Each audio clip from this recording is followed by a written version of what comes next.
శ్రీ శివాయ గురవే నమః. నా ధ్వని చెప్పుకుంటే ఆపేసాము.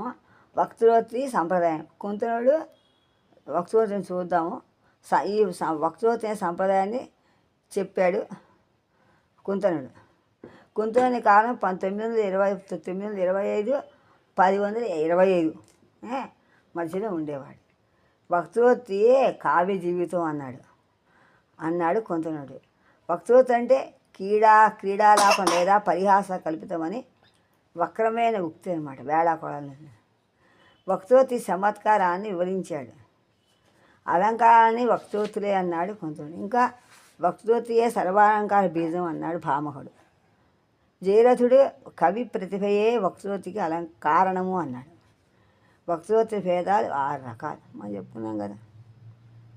ఔచిత్య సాంప్రదాయం ఈ 6 భేదాలు చెప్పుకొని క్షేమేంద్రుడు తన చర్చలో ఔచిత్య సంప్రదాయాన్ని చెప్పాడు.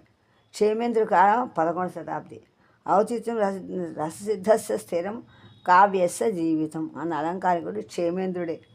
రససిద్ధమైన కావ్యానికి ఔచిత్యమే జీవితం అన్నాడు. ఆత్మ ఏదైనా అది ఔచిత్యమే అన్నాడు.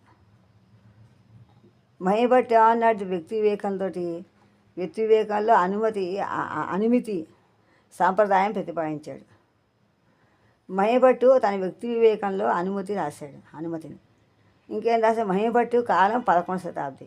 ఆనందవర్ధనుడు ధ్వన్యాలోకానికి ఖండన గ్రంథమే వ్యక్తి వివేకం. ఆనందవర్ధనుడు రాసినటువంటి ధ్వన్యాలోకానికి ఖండన గ్రంథమే ఈ సాంప్రదాయం.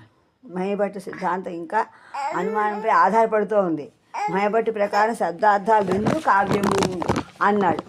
శబ్దార్థాలు 2 కావ్యం అన్నాడు ఆనందవర్ధనుడు.